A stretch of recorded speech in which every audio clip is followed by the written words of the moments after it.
श्रीमते रामचंद्राय नमः। हल्का इको, वहीं बैठ जाओ। श्रीमते रामानंदाचार्याय नमः। श्रीमते मलूकदासाय नमः। ओम नमः परमहंसास्वादित चरण कमल चिन्मकरंदाय भक्तजन मानस निवासाय श्री रामचंद्राय। पुनि प्रभु हर्षि शत्रुहना भेटे हृदय लगाय। लक्ष्मण भरत मिले तब परम प्रेम दो भाई। पुनि प्रभु, फिर, पुनि मतलब फिर। प्रभु श्री भरत जी से भेंटने के बाद, एक को कम करो। प्रभु मतलब भगवान श्री हरि हर्षि प्रसन्न होकर शत्रुघ्न शत्रुघ्न जी को भेंटे शत्रुघ्न जी से मिले। हृदय लगाए, हृदय से भेंटे, हृदय को लगा लिया, हृदय से स्पर्श कराया। लक्ष्मण, उसके बाद लक्ष्मण और भरत मिले। लक्ष्मण भरत मिले तब हर्ष न हृदय समाय। हृदय में हर्ष समा नहीं रहा है। तब परम प्रेम दो भाई, दोनों परम प्रेम पूर्वक दोनों भाई मिले। तो हर्षित होने का भाव क्या है? ये प्रेम पात्र श्री भरत जी की सेवा करते हैं।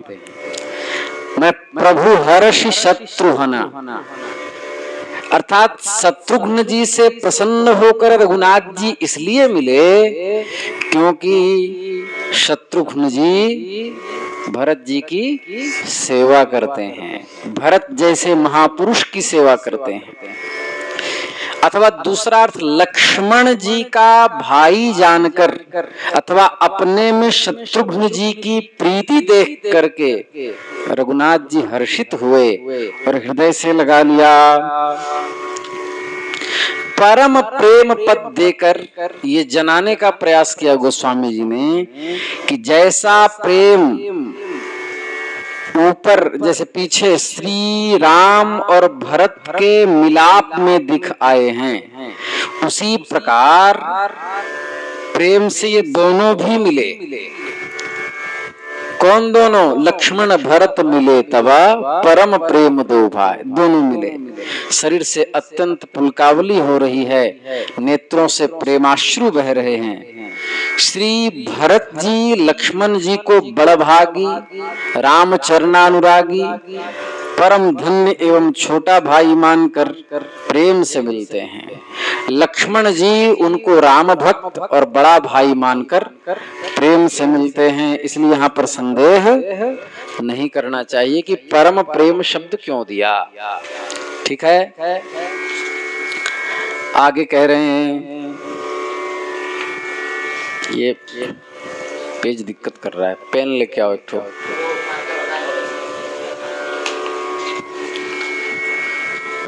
तो आगे कह रहे हैं, भरतानुज, सब लोग पाठ कीजिए। लक्ष्मण पुनि भेटे दुसहा विराह संभव दुख मेटे। सीता चरण भरत सिरुनावा आवाज आ रही है? आवाज नहीं आ रही। अरे अरे किसी को आवाज नहीं आ रही?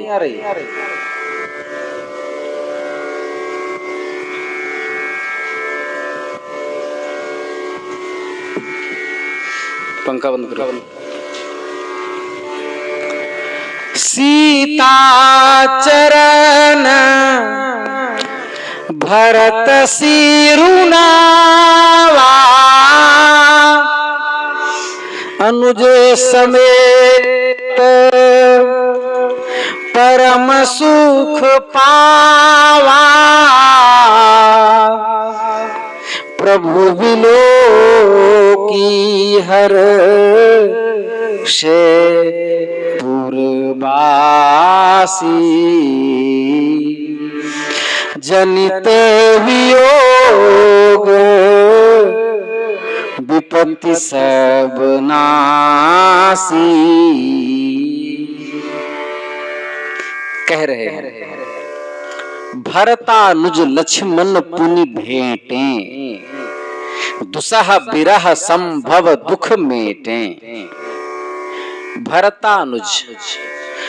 भरतानुज का भाव है कि शत्रुघ्न को अपना छोटा भाई जानकर नहीं मिले, ठीक है, भरत जी का छोटा भाई जानकर के मिले। भरत जी की निष्ठा, उनका परम वैराग्य है।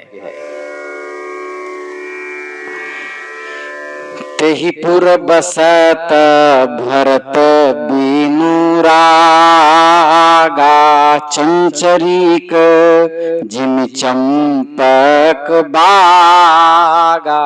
इस उदाहरण से सर्व संपत्ति संपन्न पुर में बिना राग रहे, उनका परम प्रेम, भक्ति, निष्ठा, उनकी यह सब दशा देखते ही लक्ष्मण जी के हृदय में बींध से गए। शत्रुघ्न जी उनके अनुवर्ती रहकर भरत जी की सेवा करते रहे, अतः उनको परम धन्य समझकर उनसे मिले।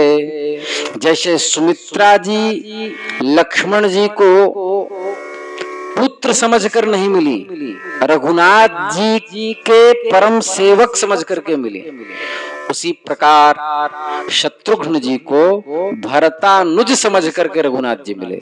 भरतानुज लक्ष्मण पुनि भेंटे, लक्ष्मण भी मिले। दुसह बिरह संभव दुख मेटे। ध्यान से सुने, ये बहुत ही दिव्य ग्रंथ है और इसमें कई बार उपमा आदि लगाने में काफी मशक्कत करनी पड़ती है। संपूर्ण मानस में कहीं इस बात का उल्लेख नहीं है कि कैकेयी और सुमित्रा के कौन कौन पुत्र हुए। है उल्लेख? बताओ। वाल्मीकि में होगा, अध्यात्म आदि में होगा, मानस में नहीं है।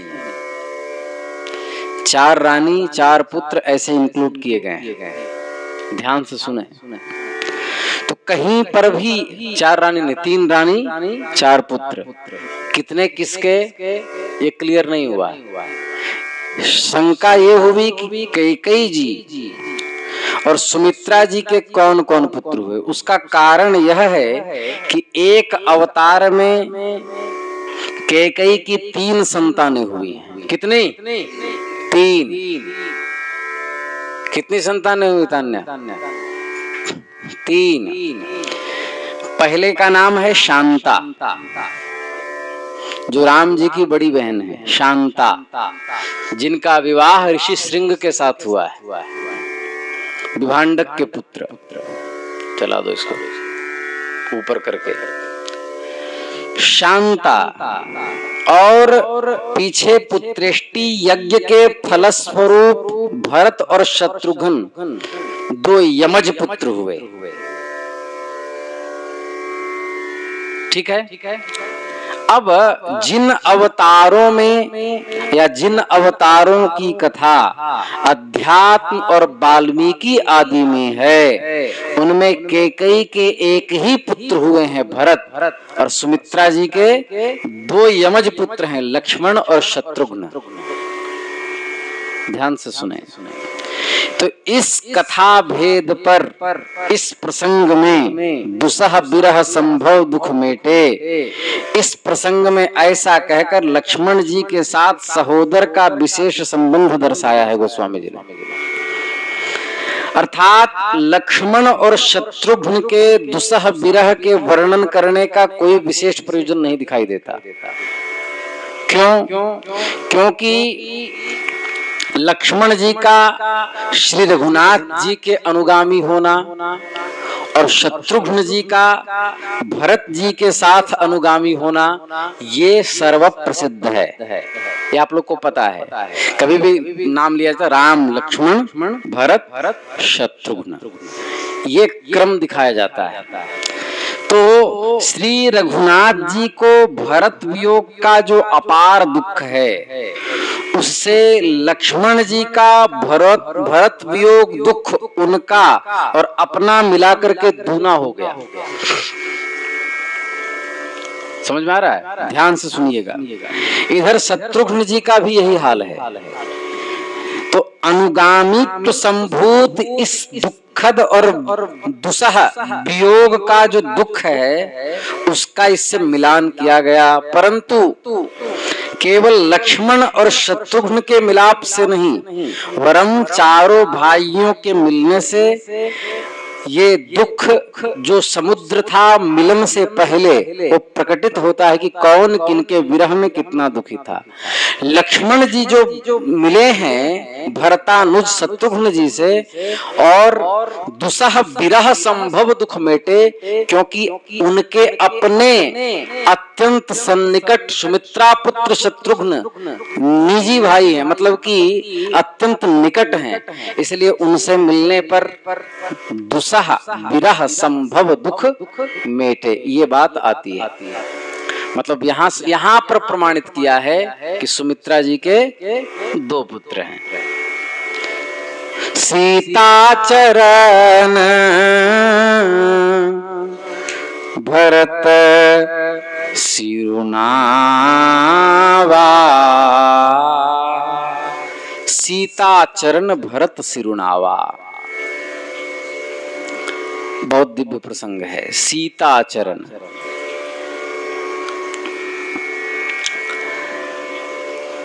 श्री भरत जी ने स्वामिनी भाव से श्री सीता जी के चरणों में प्रणाम किया, स्वामिनी भाव से। और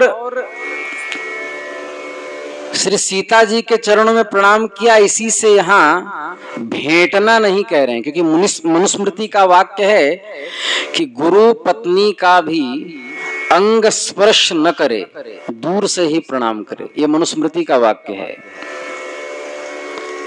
गुरु पत्नी का भी अंग स्पर्श न करे, चरण न टच करे, दूर से प्रणाम करे। तो यहाँ पर सीता चरण भरत सिरुनावा कहा, भेंटना शब्द नहीं कहा। समझ में आया? अनुज समेत बहुत दुख पावा, बहुत सुख पावा होगा। हाँ, अनुज समेत, चार जगह दिमाग रहने से ऐसे ही होता है। अनुज समेत परम सुख पावा, ये कहकर सूचित किया कि जानकी जी का दोनों ने आशीर्वाद पाया। कौन कौन? शत्रुघ्न और भरत जी ने। जैसे आप पढ़ेंगे 242वें में, 242वां निकालिए, है इसमें उत्तरकांड में नहीं है? ये कहाँ का एड्रेस दिया है? चित्रकूट के प्रसंग में। अच्छा, पीछे, हाँ, अयोध्या कांड में सानुज अयोध्या कांड में देखिए 242वां दोहा देखिए। एक मिनट हम निकाल लें। 242 उसके ऊपर 241वां का तीसरा नंबर चौपाई देखिए। सुदर्शन दास जी, अयोध्या कांड के 243वें दोहे के तीसरा नंबर चौपाई। क्या लिखा है? सानुज भरत उमगी अनुरागा धरी सिर सिय पद पदुम परागा पुनि पुनि करत प्रणाम उठाए सिर कर कमल परसी बैठाए सिया शीस दिन्निमान माही मगन स्नेह देह सुधी नाही सब विधि सानुकूल लखी सीता भेनि सोच उर अपडर बीता सानुज भरत उमगी अनुरागा धरि सिर सिय पद पदुम परागा धरि सिय सिरसिय पदुम परागा। तो यहां कहा है कि सानुज भरत उमगी अनुरागा। ध्यान से सुने, अर्थात ये बताने का प्रयास कर रहे हैं वहां चरण रज को सिर पर धारण किया था और यहाँ क्या कर दिया? जानकी जी के चरणों में ही सिर को रख दिया। ठीक है, ये बात समझ में आई? चरणों में ही सिर को रख दिया। श्री सीता चरण पर सिर रखकर प्रणाम करने पर जो सुख दोनों को हुआ उसे रघुवंश महाकाव्य के 13वें सर्ग के 78वें अध्याय में कालिदास कहते हैं कि जिन चरणों में रावण ने कितनी बार प्रार्थना की। क्या प्रार्थना की? एक बार बिलोकु मम ओरा। आगे जय सिया राम।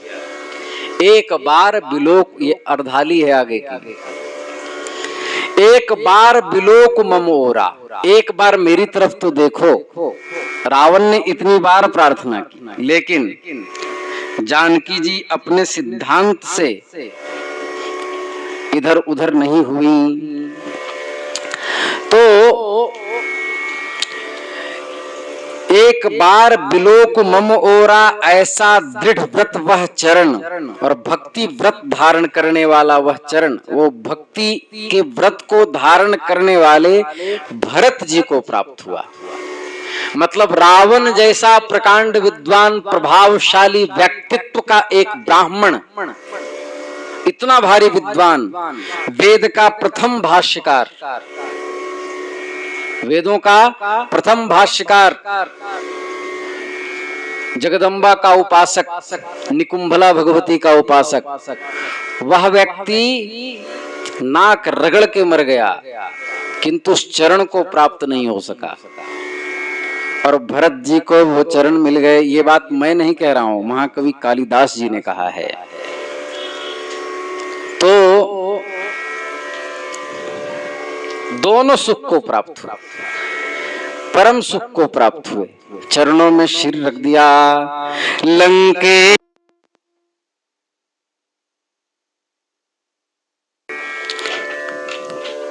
तो आगे कहा, ध्यान से सुने। लंकेश्वर प्रणति भंग दृढ़ व्रतम तद वंद्यम युगम चरणयोर जनकात्मजायाः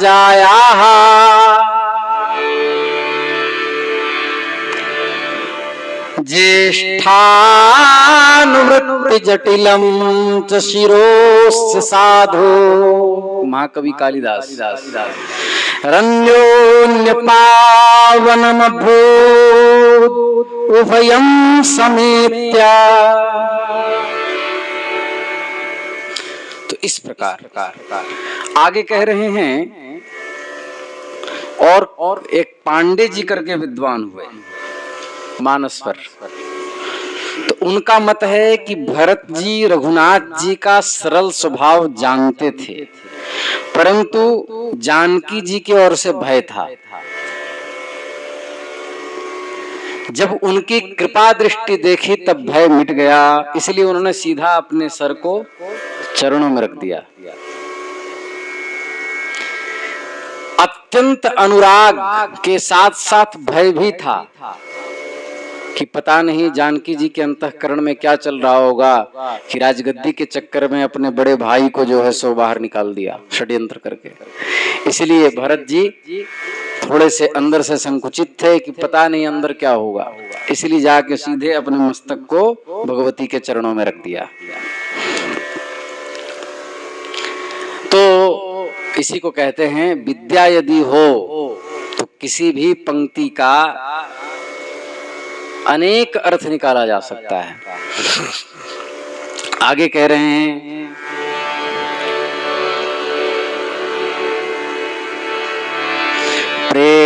प्रेमातुर, बिहार का छठ ऐसे ही गाया जाता है। असिया पूरन हो, ऐसे गाय मानस को। सुन प्रेमातुर सब लोग निहारी, कौतुक किन्ह कृपाल खरारी। अति अमिता रूप प्रगटे ही काला, जथा जोग मिल सबई कृपाला। कृपा दृष्टि रघुवीर बिलो की, किए सकल नर नारी बिसोकी। प्रेमातुर सब लोग निहारी, है ना। प्रभु बिलो की हर्षे पुरबासी, जनित वियोग विपत्ति सब नासी। प्रभु के वियोग से पुरबासी हर्षित हुए, मतलब प्रभु बिलो की, जो वियोग से जो दुखी थे वो प्रभु को देखकर बिलो की हर्षे पुरबासी, पुरबासी अत्यंत हर्षित हुए। जनित वियोग, वियोग से उत्पन्न, जनित मतलब उत्पन्न, विपत्ति सब नासी, वियोग से उत्पन्न सभी विपत्ति, सब दुख जो थे वो दूर हो गए, क्योंकि भगवान को देख जो लिया। प्रेमातुर, प्रेमातुर अत्यंत प्रेम के कारण, प्रेम से आतुर, प्रेम के कारण सब लोग निहारी, सब लोगों को निहारी देखकर। कौतुक किन्ह कृपाल खरारी। खर मतलब होता है खरदूषण नाम का राक्षस में एक का नाम खर था। खर का अरी, अरी मतलब शत्रु, खरारी मतलब खर के शत्रु। खर के शत्रु जो भगवान श्री राम हैं,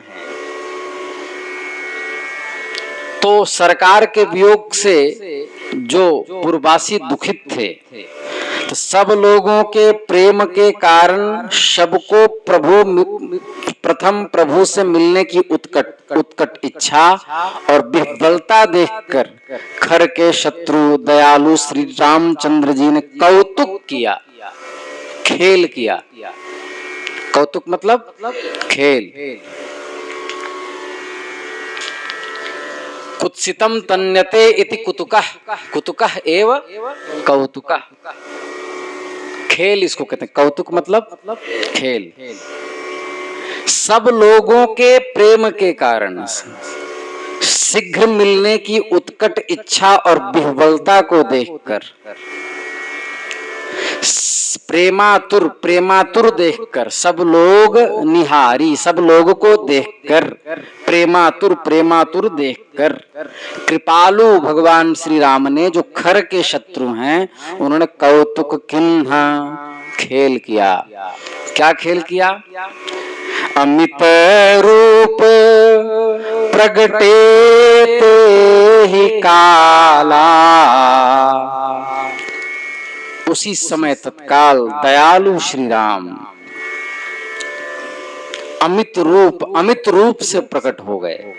अब कैसे वो बताएंगे? अमित रूप से प्रकट हो गए। जथा योग मिले सब ही कृपाला, जथा योग सबसे मिले। अब इसमें बड़ी खासियत है, अमित रूप शब्द जो दिया है बड़ा जबरदस्त है। कौन कहता है कि मर्यादा पुरुषोत्तम श्री राम ने कहीं पर भी अपना भगवत तत्व प्रदर्शित नहीं किया? महाभारत ग्रंथ में आया है, सिया जी ध्यान से, महाभारत ग्रंथ में ये बात आई है, क्योंकि महाभारत ग्रंथ एक ऐसा ग्रंथ है जिसमें संसार की सारी कथाएं हैं, जो उसमें नहीं हो बाहर कहीं। तो महाभारत में आई कि भगवान श्री राम ने परशुराम जी को विराट रूप दिखाया है, जो श्री कृष्ण ने युद्ध भूमि में अर्जुन को दिखाया था। पूरा विराट रूप आकाश में व्याप्त हो गए रघुनाथ जी। इसलिए केवल मर्यादा में ही मत बांधो, वो परब्रह्म है। वो कभी यादव कुल में भी आ जाते हैं, कभी ब्राह्मण भी बन जाते हैं, कभी मछलियों बन जाते हैं। उनको ये मत बांधो कि ये हमारे ही केवल बिरादरी के हैं। ईश्वर वो परब्रह्म तत्व, न स्त्री न षंडो न पुमान न जंतु, गजेंद्र मोक्ष में लिखा है बात। वो न स्त्री है, न पुरुष है, न जीव जंतु है, न नपुंसक है, कुछ भी नहीं, सबसे परे है और सब कुछ। यही बात जगदम्बा के बारे में भी कुलार्णवादी में आया है। तो कौतुक किन्ह कृपाल खरारी, खरारी शब्द का है, जैसे खर के वध के समय भगवान ने कौतुक किया था। सुर मुनि को सभी देख कर कौतुक किया। सुर मुनि सभय प्रभु देखी, मायानाथ अति कौतुक करयो, ऐसा वहां आया है। और यहाँ सबको प्रेमातुर देख करके कौतुक किया। वहां कोप से कौतुक किया, क्रोध से, खर को मारते समय, क्योंकि वहां सबका वध करना था, इसलिए मायानाथ शब्द का प्रयोग हुआ है। और यहाँ कौतुक कैसे किया? तो बोले यहाँ प्रेम से, यहाँ प्रेम के कारण कौतुक किया। समझ गए? निशिचर 14,000 ये किसी से मर नहीं सकते थे, इसलिए श्री राम जी ने कौतुक करके मारा। ऐसे लग रहा था कि राक्षस नहीं, राम जी से ही वो लोग लड़ाई कर रहे हैं और आपस में एक दूसरे को मार डाले, ये कौतुक था। और यहाँ क्या किया? यहाँ जितने अवधपुरवासी थे अमित, उतने ही भगवान श्री राम रूप धारण कर लिए। और अमित प्रकट, अमित रूप प्रगटे ही काला, और सभी पूर्ववासियों से एक एक राम जी एक एक पूर्ववासियों से मिल रहे हैं। तो ये क्या आदमी कर सकता है? समझ में आया? मतलब यहाँ पर अवतारत्व तो सिद्ध हो गया कि वो कोई सामान्य मनुष्य नहीं है। तो जो महामूर्ख लोग ये कहते हैं कि राम जी दिव्यात्मा थे, परब्रह्म नहीं थे, उनके गाल पर मानो गोस्वामी जी ने तमाचा जड़ दिया हो। अमित रूप प्रगटे ते ही काला, इस प्रमाण से मोबाइल का चार्जर लगाओ। इस प्रमाण से तो आगे क्या कहा? यथा योग्य सबसे मिले भगवान। इस संबंध में भागवत में भगवान श्री कृष्ण का आगमन जो द्वारकापुरी में हुआ वह मिलान योग्य है। वहां भी भगवान ने बंधु बांधवों और अपने अनुगत परिवारों का यथा योग्य सम्मान किया। किसी को सिर झुकाकर प्रणाम किया, किसी को वाणी से अभिवादन किया, किन्हीं को गले से लगाया, किसी से हाथ मिलाया, किसी को मंद मुस्कान दिया, तो उसी को जथा जोग कहते हैं। जथा जोग उसी को कहते हैं। भगवान तत्र बंधूनाम पौराणाम अनुवर्तिनाम यथा विद्युत्व संगम्य सर्वेषाम मानमादधे। ऐसा वाक्य। अब आ रहे हैं आगे। आगे क्या कह रहे हैं?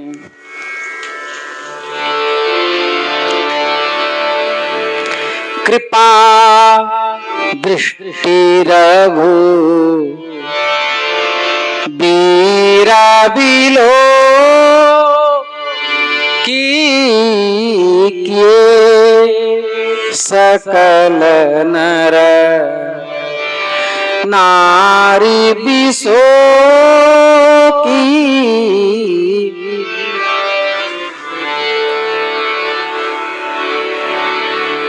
क्षण मही सब ही मिले भगवाना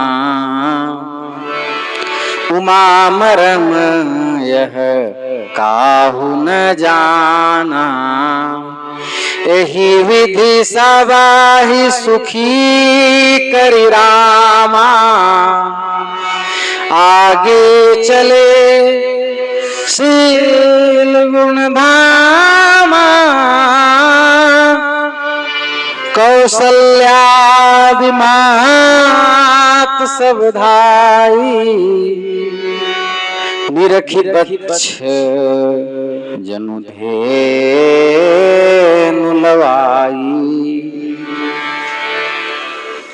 क्षण मही सब ही मिले भगवाना उमा मरम यह काहू न जाना। एक क्षण में, यहाँ क्षण का अर्थ ज्योतिष का 42 मिनट मत लेना। एक क्षण में, अत्यंत अल्प काल में,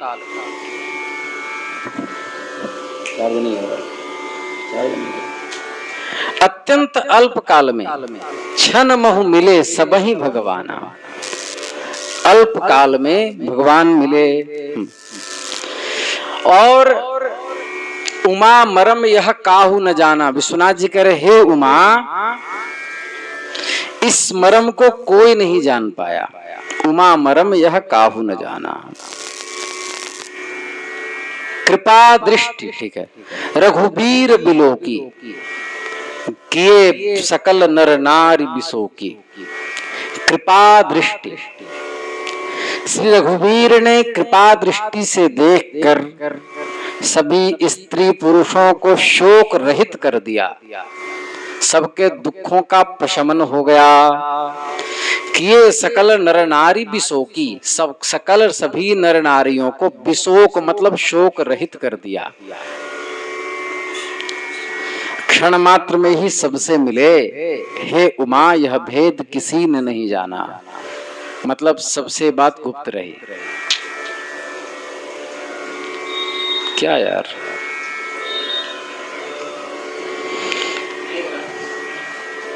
इस प्रकार अनेक रूप प्रकट करके यही विधि सब ही सुखी करी रामा आगे चले शील गुण धामा।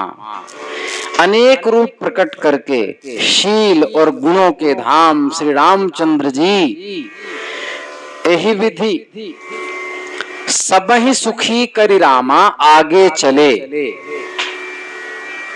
शील गुण के धाम भगवान आगे चले, सबको आगे करके चले। ठीक है। कौशल्यादि मातु सब धाई। कौशल्या, सुमित्रा, कैकेयी और 700 रानियां और जो थी वो दशरथ जी की जो 700 पत्नियां और थी, ऐसी दौड़ी मानो नई बियाई हुई गौ बछड़े को देखकर दौड़ती हो। निरखी बच्छ बछड़े को देखकर जनु मानो धेनु लवाई। धेनु गाय लेने के लिए दौड़ी हो, इस प्रकार दौड़ी। नर नारी कहकर फिर क्षण मही सब ही मिले कहा। इसका बात यह है, ध्यान से सुनना स्तन्य, इसका मतलब यह है कि क्षण मही सब ही मिले। आप पीछे का नर नारी, तो इसका तात्पर्य कि केवल नर नारियों से ही भगवान नहीं मिले, अपितु घरेलू जानवर जो होते हैं गांव घर में, मूसा, बिल्ली, मोर आदि सबसे भगवान मिले। ये नई बात पता चली ना, सबसे भगवान मिले। एक देखना, एक तस्वीर बड़ी वायरल हुई है कि रघुनाथ जी एक शिला पर बैठे हैं और एक गिलहरी हाथ में, और उसके ऊपर ऐसे हाथ फेर रहे हैं। तो पशु पक्षियों से भी उतना ही वात्सल्य ठाकुर जी का है। सबसे मिले क्यों? क्योंकि आप जब पीछे पढ़ेंगे अयोध्या कांड का 83वां दोहा निकालो, वहां पर बड़ी अच्छी बात लिखी हुई है। मिला दोहा नंबर 83, उसमें क्या लिखा? हय गय कोटिन केली मृगा। रघुनाथ जी का प्रेम देखिए। पूरा पशु चातक मोर, पिक रथांग सुख सारिका, सारस हंस चकोर। हया कौन?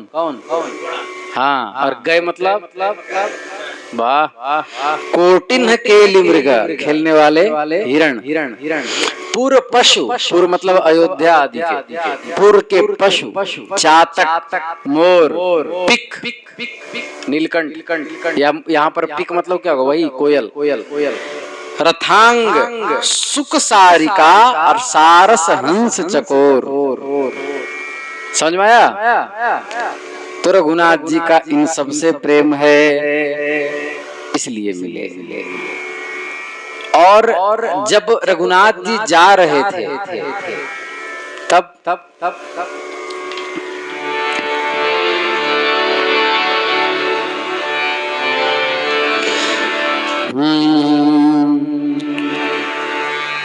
राम वियोग ही कल सब ठाढ़े, जहाँ तहाँ मनहु चित्र लिखी काढ़े।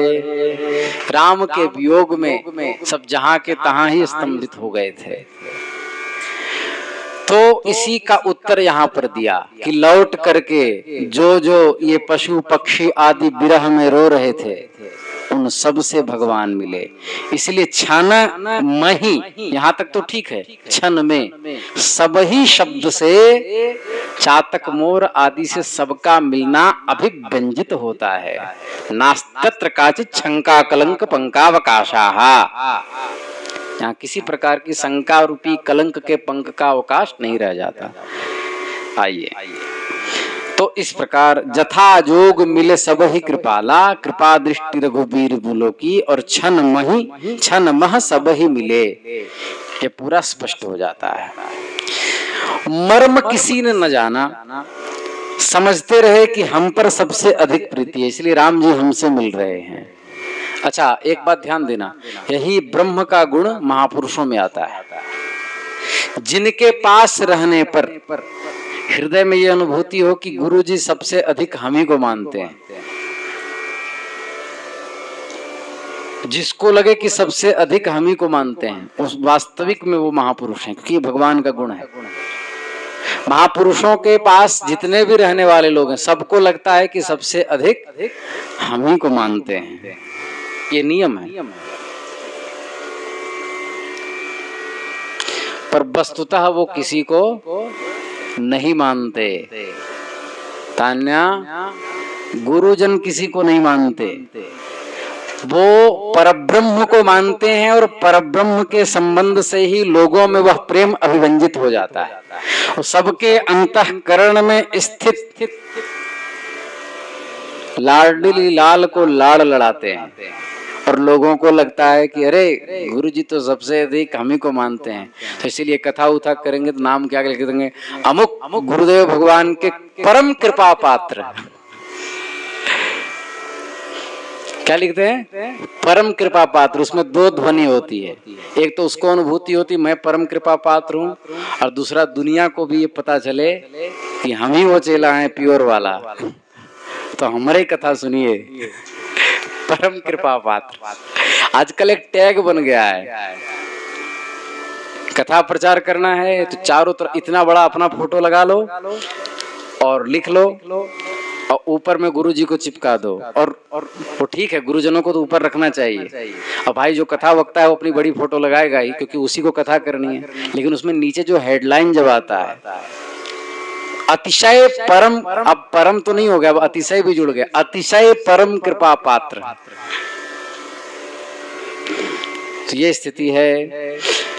तो सबको लग रहा था कि सबसे अधिक हम ही से प्रेम करते हैं, सबसे प्रथम हमसे ही मिले। यह सोचकर किसी से कहने की यह बात नहीं कि कोई किसी को देखने जाए कि वहां मिले कि नहीं मिले। उनके पास ठाकुर जी हैं तो दूसरे को देखने का फुर्सत कहाँ है। यही बात श्री कृष्ण के प्रसंग में भागवत में आती है कि नारद जी मिलने के लिए गए कि 16,108 महारानियों से सेवित श्री कृष्ण बैलेंस कैसे करते हैं अपने रिलेशंस को, ये देखने के लिए सबके कमरे में गए। देखे जिसमें ठाकुर जी गए, जिसमें भी जिस कक्ष में जा रहे हैं वहां जो भी रानियां हैं उनके बीच कहीं ठाकुर जी प्रसाद पा रहे हैं, कहीं बालक खिला रहे हैं, कहीं उनका चरण संवाहन हो रहा है। अब सभी रानियों को लग रहा है कि श्री कृष्ण हमारे कक्ष में हैं, दूसरे कक्ष में नहीं हैं। राम अनंत अनंत अपारा और हरि अनंत, हरि कथा अनंता। तो भगवान अनंत हैं, वो कितनों भी रूप बना सकते हैं। तो ये बात कहा। प्रकार बच्छ धेनु लवाई, धेनु शब्द यहां दिया। धेनु किसे कहते हैं, गाय को धेनु नहीं कहते। पाणिनि अष्टाध्यायी के अनुसार और सिद्धांत कौमुदी के अनुसार प्रथम ब्याई हुई गौ को धेनु कहा जाता है। प्रथम ब्याई हुई गौ को धेनु कहा, गृष्टिक सकृत प्रसूता गौ, उसको धेनु कहा जाता है। जो एक ही बार ब्याए उसको गृष्टि कहते हैं। धेनु को वत्स अत्यंत प्यारा होता है, क्योंकि पहले माँ बनी है। तो वत्स वात्सल्य गौ से अधिक किसी में नहीं है। यह ऋषियों ने परीक्षा से तथा अनुभव से निश्चय कर लिया है। इसीलिए वत्स किसे कहते हैं, बछड़े को। और बछड़े और माँ के संबंध को वात्सल्य कहा जाता है, किंतु हम लोग के यहाँ आदमी में भी प्रयोग होता है, क्योंकि गाय और बछिए के जो संबंध है मातृपुत्र भाव का, उतना दृढ़ प्रेम कहीं भी देखने को नहीं मिलता। इसलिए कहा सकृत प्रसूता गौ धेनु, तो उस धेनु की तरह कौशल्या दौड़े। कौशल्या जी विस्मित हैं, अति सुकुमार जुगल मेरे बारे, कवन भांति लंकापति मारा, और निशिचर सुभट महाबल भारे। इतने से जीते बच गए, इससे वे इनका नया जन्म मानती हैं।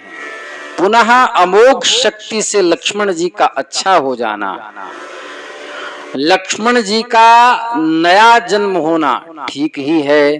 वे जीवित न होते तो राम जी प्राणों का विसर्जन कर दिए होते। इस तरह भी दोनों का नया जन्म मानती हैं। इस भाव को दर्शित करने के लिए हाल की ब्याई हुई गौ की उपमा दी। हाँ, ये नई नई जो गाय ब्याहती है तो उसका बच्चा तो उसके पास में रहता है, दूर तो रहता नहीं है। तो यहाँ पे लिखे हैं धेनु लवाई जनु। नहीं, यहाँ पर तात्पर्य है कि जो नई नई गाय ब्याहती है तो बच्चा पास में ही रहता है, वो तात्पर्य नहीं। यहाँ तात्पर्य है कि ग्वाला जब दूध दूहने के लिए बच्चे को दूर कर दे तब जो व्याकुलता होती है, वो अपना तात्पर्य लगाना पड़ेगा। सब कुछ मानसकार लिख देंगे तो इतना छोटा ग्रंथ में समेटना मुश्किल हो जाएगा। फिर एक छंद आता है, इस छंद का नाम तान्या लिख लेना, इसका नाम है हरिगीतिका छंद।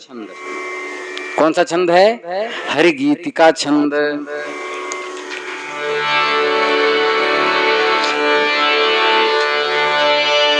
जनु धेनु बालक बच्छतज गृह चरण बन पर बस गई, दिन अंतपुर रुक स्रवा तथन हुंकार करी धावत वही, अति प्रेम प्रभु सब मात भेंट बचन मृदु बहु विधि कहे, गई विषम विपति वियोग भवति न हराशि सुख अगणित लहे, हराशि सुख अगणित लहे। हरिगीतिका छंद है। जनु मतलब मानो, धेनु बालक नवीन ब्याई हुई गौ, बच्छ तज गृह चरण बन पर बस गई। नवीन ब्याई हुई, देखो तुम्हारे प्रश्न का उत्तर गोस्वामी जी ने दे दिया कि गौ छोटे बछड़े को घर में छोड़कर तज गृह चरण चरने के लिए वन पर बस गई, परवश होकर वन में गई।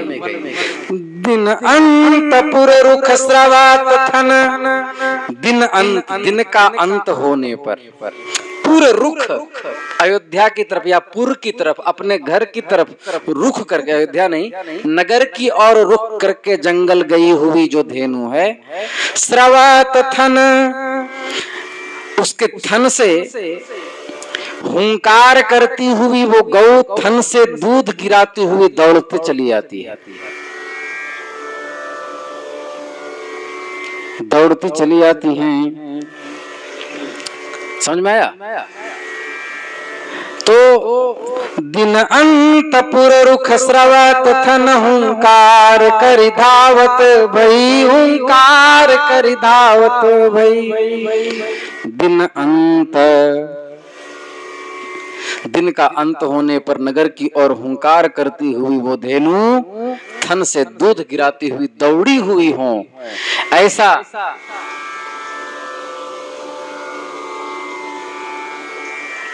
ऐसा तात्पर्य इसका है। तो दिन अंत, अति प्रेम प्रभु सब मातु भेंटी वचन मृदु, अर्थात राम जी को देखकर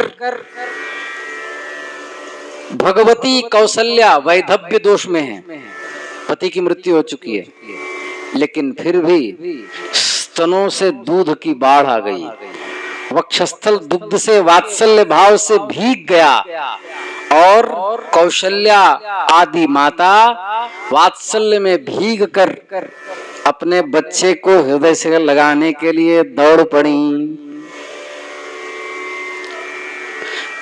मेरे राजा, एक लाइन बड़ा प्रसिद्ध है, मेरे लाल तुझको ढूंढूं मैं कहाँ, ये बात आती है।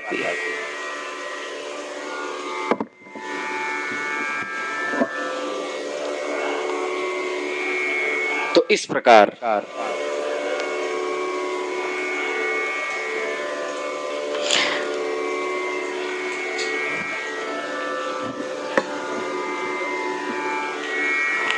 तो कहा भेंटे तनया, आवाज आ रही है?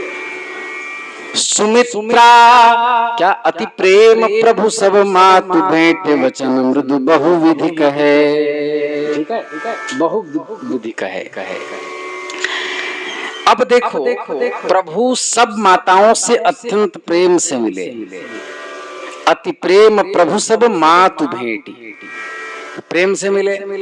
वचन मृदु बहुविधि कहे, बहुत प्रकार से बहुत से कोमल वचन कहे।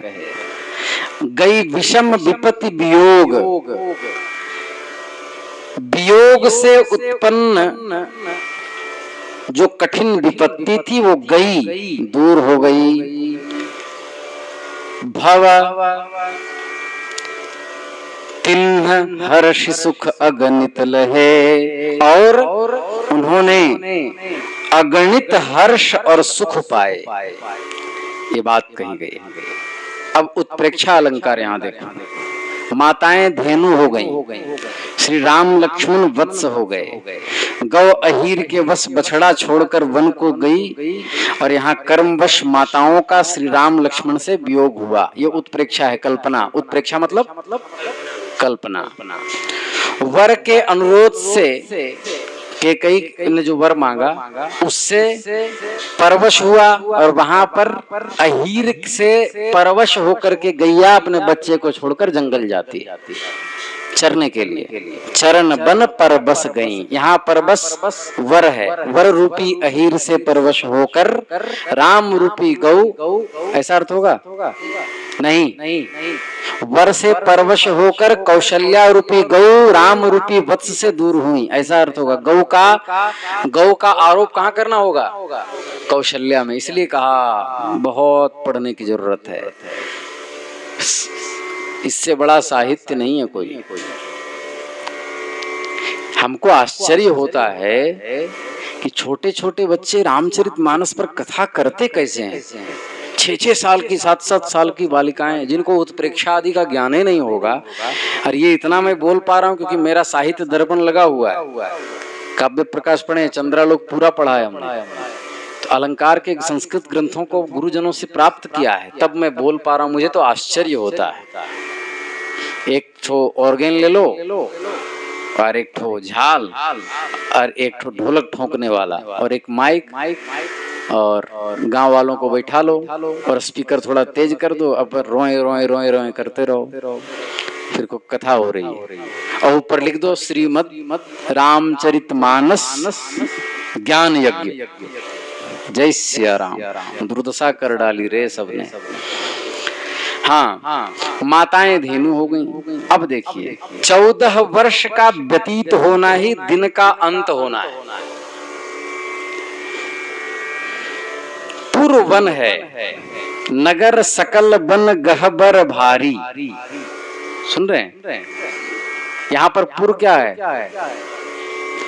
वन है, जहां राम वहीं अयोध्या। ये कहावत है कि नहीं? जहां राम वहीं अयोध्या, तहाँ ही अवध जहां राम निवासु। इस तरह वनपुर हो गया। दूसरी माताएं सब चित्रकूट गई थीं, और अंतिम वियोग श्री राम जी से वहीं हुआ। अब ध्यान से सुने, यहाँ पर क्या हुआ? गौ का परवश होना। तो यहाँ चित्रकूट में माता रूपी गौ का परवश होकर के अयोध्या रूपी वन जाना। उल्टा देखो कैसे लगा, ध्यान से समझना। तान्या यहाँ गजब का अलंकार है, ये साधारण विद्वान नहीं लिख सकता ऐसा। प्रश्न ये हुआ कि जंगल तो रघुनाथ जी गए थे, ठीक है, तो गौ रघुनाथ जी को कहा जाए। गौ कह रहे हैं आप कौशल्या जी को, वात्सल्य दिखा रहे हैं रघुनाथ जी में, और उदाहरण दे रहे हैं गौ का अहिर के परवश होकर बालक को घर में छोड़कर जंगल जाना। यहाँ उल्टा हुआ है, बालक घर छोड़ के जंगल गया है। समझ रहे हैं? तो इसको लगाएंगे कैसे? तो यहाँ पर ये है, सबसे पहले ये चौपाई याद कर लो। तहाँ अवध जहाँ राम निवासु। इससे क्या क्लियर हुआ? अयोध्या का हुआ जंगल, जंगल हो गया अयोध्या, ठीक है। और नगर सकल बन गहबर भारी, अयोध्या जंगल हुआ, जंगल हुआ। जंगल हुआ अयोध्या। अयोध्या जंगल नहीं है, जंगल हुआ अयोध्या, तो मतलब अयोध्या जंगल हुआ। ठीक है। और जो ये अवध है यह वीरान हो गया, घर मसान परिजन जन भूता। समझ गए? ये हो गया जंगल, अवध हो गया जंगल, और जंगल हो गई अयोध्या सुदर्शन दास जी। ठीक है, बहुत सुंदर अलंकार है यहाँ। रघुनाथ जी को घर में छोड़कर, मतलब चित्रकूट आदि रूपी जंगल में छोड़कर, तो घर ही हुआ वो, जंगल में छोड़कर माता कहाँ गई? कौशल्या आदि अयोध्या वापस, मतलब जंगल वापस गई। ठीक है, इसीलिए कहा जनुधेनु बालक बच्छ तज गृह चरण बन पर बस गई। परवश मतलब वर से, वर के वश में होकर, कैकेयी के वर के वश में होकर अपने बच्चे को जंगल रूपी अवध में छोड़कर कौशल्यादि माता अवध रूपी जंगल में चली गई। समझ में आया तान्या? कितना जोरदार अलंकार है यहाँ। वही कहा, मानस पढ़ाना साधारण नहीं है। आज मैं जब पाठ लगा रहा था उसी समय समझ में आया। इसको कहते हैं उक्त विषया वस्तुत प्रेक्षा। इसका नाम है उक्त विषया वस्तुत प्रेक्षा। आगे देखिए क्या कह रहे हैं।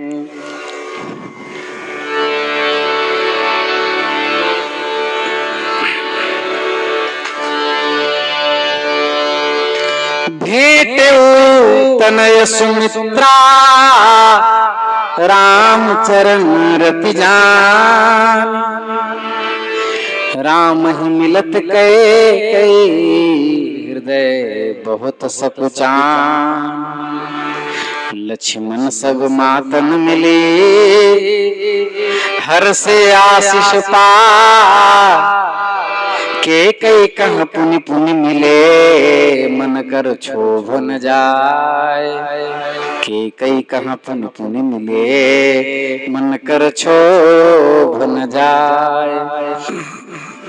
क्षोभ मतलब होता है विचलता, खलबली, व्याकुलता।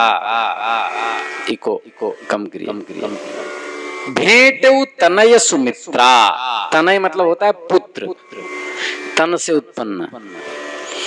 श्री सुमित्रा जी अपने पुत्र लक्ष्मण जी को राम चरण रति जानी, श्री राम चरण में अनुरक्त जानकर उनसे मिली, अपना पुत्र जानकर नहीं मिली। राम ही मिलत कैकेयी, श्री राम जी से मिलते ही कैकेयी जी को हृदय में बहुत संकोच हुआ। कैकेयी जी पर क्या गुजर रही होगी ये वही जानती है। बहुत संकोच हुआ। लक्ष्मण सब मातन मिली हर्षे आशीष पाए। श्री लक्ष्मण जी सब माताओं से मिलकर आशीर्वाद पाकर हर्षित हुए। पर कैकेयी कहाँ पुनि पुनि मिले मन कर क्षोभ न जाए। कैकेयी जैसे बारंबार मिलने पर भी मन का क्षोभ शांत नहीं हो रहा था। गोस्वामी जी ने जानबूझकर ऐसे शब्द रखे कि दोनों ओर लगा सकें, नहीं तो वो स्वयं स्पष्ट लिखते कि किसको क्षोभ हुआ। न लक्ष्मण जी की बात स्पष्ट की न कैकेयी जी की। श्री राम लक्ष्मण का संयोग तो दिगदिगांतर काल से है, दिगदिगांतर में है। श्री लक्ष्मण जी का राम जी में इतना प्रेम है कि कैकेयी को देखकर सोचते हैं ये तो बहुत सकुचा रही है, श्री भरत जी की माता है। इनका परम प्रेम श्री राम जी में है, पर इतनी बात इनसे न बनी कि वनवास दे दिया। ठीक इसी प्रकार भरत जी का श्री राम में अत्यंत प्रेम होने से माता की ओर से उनके हृदय का क्षोभ भी नहीं गया। यद्यपि श्री राम जी ने उनको बहुत समझाया है, पर उन्होंने कैकेयी को फिर जन्म भर माता नहीं कहा। भरत जी ने संपूर्ण जन्म भर तक माता शब्द से अभिहित नहीं किया। इससे लक्ष्मण जी का श्री राम में अत्यंत प्रेम झलकता है और भरत जी का। दूसरी ओर कैकेयी के मन में भी क्षोभ है कि धन्य है माता पिता और परिवार सबको छोड़कर श्री राम जी के साथ बन गए, और मैं ऐसी अभागिनी कि ऐसी विमुखा कि मैंने उन राम जी को जो हम में अत्यंत प्रेम रखते हैं उनको वनवास दे दिया।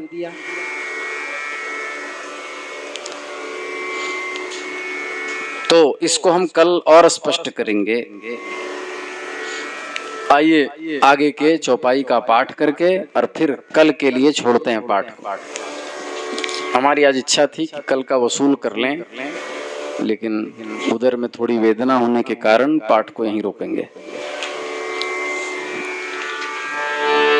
श्री राम जय जय राम, श्री राम जय जय राम। सासुन सबन मिली बैदेही, चरण लागी हर्ष अति तेहि। देहिया आशीष बूझी कुशलाता, होई अचल तुम्हार वही वाता। सब रघुपति मुख कमल बिलो कही, मंगल जानी नयन जल रो कहीं। कनक थार आरती उतारही, बार बार प्रभु गात निहारही। नाना भांति निछावरी करही, परमानंद हर्ष और भरही। कौसल्या पुनि पुनि रघुबीरहि, चितवती कृपा सिंधुरन धीरहि। हृदय विचारति बारहि बारा, कवन भांति लंकापति मारा। अति सुकुमार जुगल मेरे बारे, निशिचर सुभट महाबल भारे। लक्ष्मण अरु सीता सहिता, प्रभु बिलोकति मातु। परमानंद मगन मना, पुन पुन पुलकित गात। श्री राम जय जय राम, श्री राम जय जय राम। जय रघुनंदन जय सिया राम, जानकी वल्लभ सीताराम। सीताराम जय सीताराम, रक्षा की जय हे हनुमान। श्री राम जय जय राम, श्री राम जय जय राम। श्री वृंदावन बिहारी लाल की जय। नमः पार्वती पतये, हर हर महादेव। जिसका हरि ओम तत्सत। श्रीमते रामचंद्राय नमः, श्रीमते रामानंदाचार्याय नमः, श्रीमते मलूकदासाय नमः, सीतानाथ समारंभाम् श्रीरामानंदार्य मध्यमाम् अस्मदाचार्य पर्यन्तां वन्दे गुरुपरम्परा। विश्वेशं माधवं ढुण्ढिं दण्डपाणिं च भैरवम् वन्दे काशीं गुहां गंगां भवानीं मणिकर्णिकाम्। श्रीराम जय जय राम, श्रीराम जय जय राम। सब लोग बोलिए श्री राम जय जय राम, श्री राम जय जय राम, जय रघुनंदन जय सिया राम, जानकी वल्लभ सीता राम, जय जय श्यामा जय श्याम, पावन सीते तेरो नाम, पावन श्री मिथिला पुरी धाम, जय गौ माता जय गोपाल, भक्तवत्सल प्रभु दीन दयाल, जय गुरुदेव अधम उदाहरण हे गुरुदेव, जग से तारण हे गुरुदेव, श्री राम जय जय राम, श्री गुरु रामानंद भगवान, श्री गोस्वामी तुलसीदास जी महाराज की जय। आइए तो हम लोग अध्ययन कर रहे थे उत्तर कांड का दोहा नंबर 6।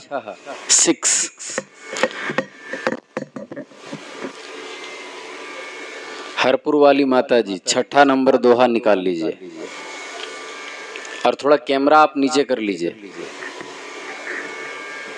समरेंद्र की माता जी थोड़ा कैमरा नीचे कर लीजिए। चलें?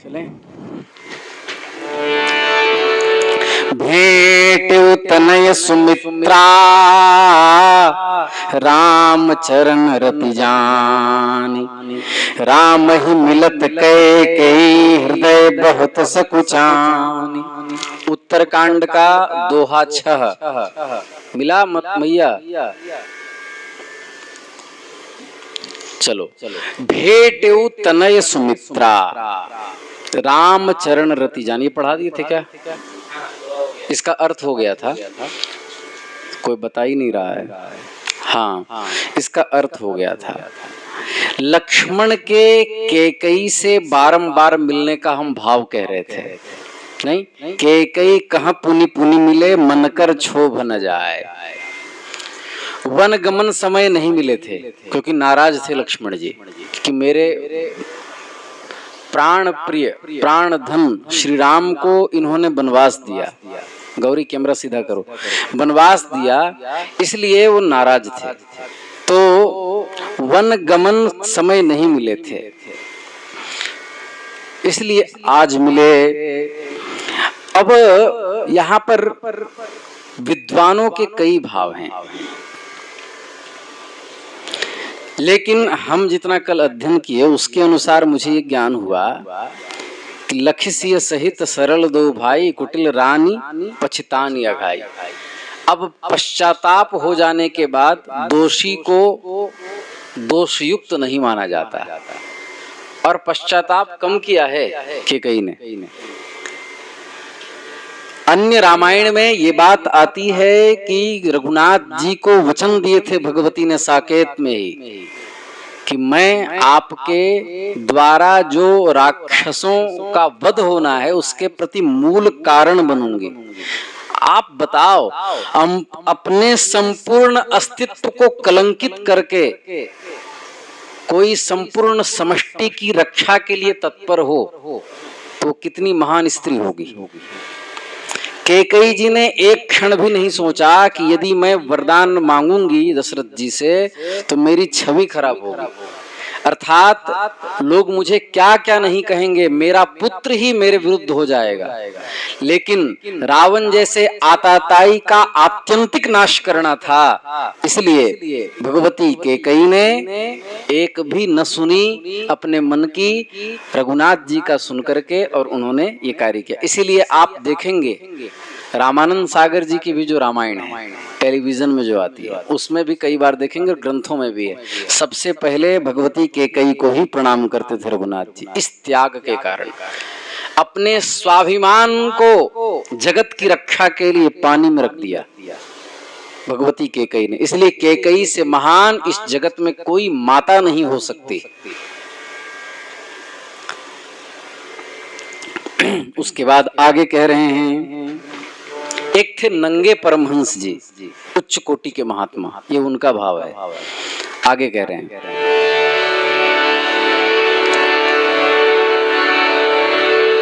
सासुन सब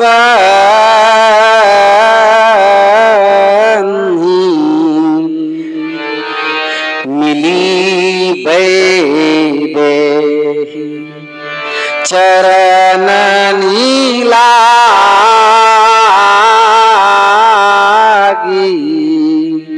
हरषु अतिते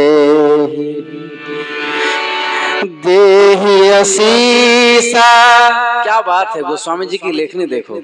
देहि असीसा बूझी कुशलाता होई अचला तुम्हार अहिवाता सब रघुपति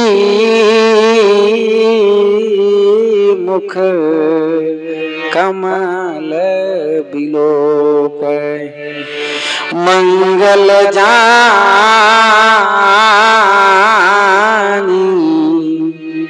नयन जल रोकहि। क्या सुंदर प्रयोग किया गोस्वामी। सासुन सबनी मिली बैदेही, सब सासुओं से, सब सासुओं मतलब 700। दशरथ जी की कितनी रानियां थी? 700 पत्नियां, और 3 मुख्य, सुमित्रा, कैकेयी, कौशल्या। सब सासुन सबन मिली बैदेही, जानकी जी सबसे मिली, और उनके चरणों में लगकर उनको अत्यंत हर्ष हुआ। चरण लागी हर्षु अतिते ही, चरण में लगने से ते ही मतलब बैदेही को हर्ष हुआ, अत्यंत हर्ष हुआ। चरणों में लगने से उनको हर्ष हुआ। सासुन सबन मिली बैदेही, श्री सीता जी अनेक रूप धारण करके सासुओं से मिली, क्योंकि तुरंत उस क्षण में 700 व्यक्ति से मिलना संभव नहीं है। तो जिस प्रकार रघुनाथ जी के बारे में पीछे आया था कि अमित रूप प्रगटेत ही काला, जथा जोग मिल सब ही कृपाला, उसी प्रकार जानकी जी भी महाशक्ति हैं, है कि नहीं? मायाम तु प्रकृतिम विद्या, तंत्र का वचन है। जानकी जी प्रकृष्टाकृति यस्याः सा प्रकृति, साक्षात प्रकृति हैं। इसलिए जानकी जी के लिए वाल्मीकि रामायण में कहा श्रियाः अपि श्रीः, अर्थात करोड़ों करोड़ों लक्ष्मी जिनसे प्रकट होती हैं वो है जानकी, वो है जानकी। इसलिए सीतोपनिषद में भगवती जानकी का 3 रूप कहा, एक प्रकृति, एक ब्रह्म विद्या और एक माया। तो इस प्रकार जानकी जी भी अनेक रूपों में हो गई। तो कितना रूप बनाई होंगी? 703। जितनी रानियां थी दशरथ जी की उतने रूप बनाए और उनको प्रणाम किया। जब प्रणाम किया तो आध्यात्म रामायण में आया है। ततः सीता श्वश्रुः सा प्रणनाम त्वरुन्धतीं ततः सीतां समालिंग्य कौसल्याद्याश्च मातरः। तो जानकी जी ने जब प्रणाम किया तो क्या आशीर्वाद दी? देहि आशीष बूझी कुशलाता। देहि आशीष, आशीष दिया। देहि आशीष, आशीष क्या होता है? आशीष क्या होता है? कोई बता सकता है? जितने लोग जुड़े हैं, आशीष मतलब क्या होता है? इष्टाशंसनम आशीः, आशीर्वाद जिसे कहते हैं। उद्यते अनेन इति वादः, तुम्हारे इष्ट की आशंसा हो, इष्ट की पूर्ति हो, ये कहना ही क्या है? आशीर्वाद है। इसी को आशीष कहते हैं। तुम्हारे इष्ट की पूर्ति हो। लोग क्या कहते हैं? सौभाग्यवती भव, दूधो नहाओ पूतो फलो। ये झारखंड बिहार का आशीर्वाद है। दूधो नहाओ पूतो फलो। तो इष्ट की आशंसा करना आशीष है। देहि आशीष बूझी मतलब पूछा, कुशलाता। वैदेही गाल छू करके पुचकारा रानियों ने और कहा कुशल से तो हो, क्योंकि सबके मन में ये बात है कि इतने वर्षों तक उस आताताई के यहाँ रही हैं, कितनी पीड़ा सही। बूझी कुशलाता, कुशल पूछा और कहा अचल होई तुम्हारे अहिवाता। अहिवाता मतलब होता है सुहाग। तुम्हारा सुहाग, तुम्हारा अहिवात अचल हो। ये आशीर्वाद दिया। भगवती वैदेही का बड़ा प्रेम सासुओं पर है, बड़ी उत्कंठा है कि मैं उनकी सेवा करूं। उनकी सेवा से वंचित रहने में अपना बड़ा अभाग्य माना है। पीछे कहा है सुनियता मातु मैं परम अभागी, सेवा समय देव बन दिन मोर मनोरथ सफल न किन्हा। सेवा समय में मुझे वनवास मिल गया, मेरे मनोरथ सफल नहीं हो पाए। यहाँ तक कि चित्रकूट में भी जब सब सासों से भेंट हुई, सासुओं से भेंट हुई, तो उस समय भी उन्होंने क्या कहा?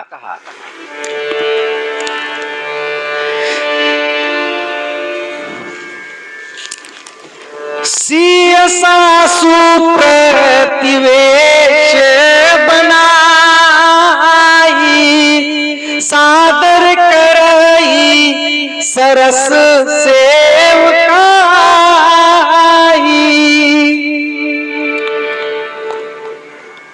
अब उनकी सेवा का अवसर प्राप्त होने से अपने मनोरथ का साफल्य और भाग्योदय मानती हैं जानकी जी।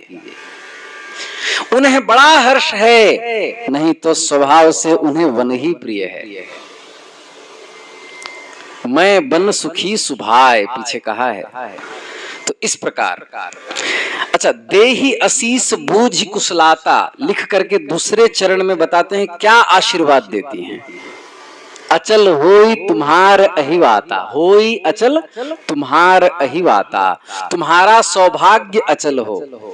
यह आशीर्वाद स्त्रियों के लिए मुख्य है। कल एक कोई विधर्मी की वीडियो आई थी। कोई माता जी थी जो शायद भीम आर्मी ज्वाइन कर चुकी हैं, शूद्र जाति में। तो वो परमात्म तत्व का खंडन कर रही थी। तो उसमें से एक बात हमको उनकी सुन करके बड़ी हंसी आई। उन्होंने कहा कि मैं तीज नहीं करती, मैं हरताल का व्रत नहीं करती, न मैं पति को प्रणाम करती हूँ, न सिंदूर आदि लगाती हूँ, न श्रृंगार करती, फिर भी वो कह रही हैं कि फिर भी ईश्वर का कोई प्रभाव मेरे ऊपर नहीं कि मुझे गरीब बना दे, दरिद्र बना दे। मेरे 2 IAS ऑफिसर मेरे बच्चे हैं और अच्छी अच्छी डिग्रियां प्राप्त हैं और मेरे घर में किसी चीज की कमी नहीं है। हम लोग चांदी के थाली में भोजन करते हैं, ये वो, इसलिए क्यों पूजा करना। अब ये देखा नहीं गया हमसे, तो हमने उसके कमेंट में लिखा, हमें किसी ने बताया तो उसमें लिखा कि माता जी सबसे पहला तो यही आप गलती कर गए। आध्यात्म का लक्ष्य सुख की प्राप्ति है ही नहीं। आध्यात्म का लक्ष्य कि हमें सुख हो जाए, नौकरी मिल जाए, ये है ही नहीं। ये तो पूर्वकृत प्रारब्ध से संपत्ति, मतलब कुभाग्य या सौभाग्य, सुंदर पत्नी या कुरूप पत्नी या सुंदर पति या कुरूप पति, कलंक, यश, धन, ये पूर्व जन्म के प्रारब्ध से होता है। तो अध्यात्म का लक्ष्य क्या है? आध्यात्म का लक्ष्य है, क्या लक्ष्य अध्यात्म का? दुख का आत्यंतिक नाश और सुख की अभिलाषा का शमन। मतलब सुख मिले या नहीं, सुख की इच्छा ही न होना, सुख की इच्छा का निवर्तन। और आप सुख को कह रहे हैं कि मैं परमात्मा की पूजा नहीं करती और मैं सुखी हूं। सुख अध्यात्म का लक्ष्य है ही नहीं। तो यहाँ पर जो, लेकिन स्वाभाविक रूप से जो परमात्मा से जुड़े होते हैं, जिस प्रकार एक बालक को एक लेखनी भी चाहिए तो अपने माता पिता से कहता है, उसी प्रकार जो परमात्मा के अनन्य शरणागत होते हैं वो सारी अपनी बातें परमात्मा से कहते हैं। बात समझ में आई? तो यहाँ कह रहे हैं, देहि असीस बूझ कुशल आता। ये उत्तरकांड का 6ठे दोहे का दूसरा चौपाई। लेकिन आशीर्वाद रानियों ने क्या दिया जानकी जी को? कहा, होय अचल तुम्हार अहिवाता। अर्थात आशीर्वाद देती हैं कि तुम्हारा जो अहिवात है, सुहाग है, वो अचल होवे। परमात्मा तो नित्य शाश्वत हैं ही, लेकिन माँ होने की दृष्टि से आशीर्वाद दिया। कुशल पूछकर आशीष देने का भाव यह है कि जब कुशल पूछने पर उसने संकोच वश कुछ उत्तर नहीं दिया, तब उनका यह संकोची स्वभाव और नम्रता देखकर जानकी जी का सब माताएं प्रसन्न हुई और आशीर्वाद देने लगी। घर की बहुरानी यदि उनमें संकोच है तो ये सबसे बड़ा गुण है, ये दोष नहीं है। संकोच स्त्रियों का गहना है और नम्रता, जो विनम्र स्त्री है वो घर को स्वर्ग बना देती है।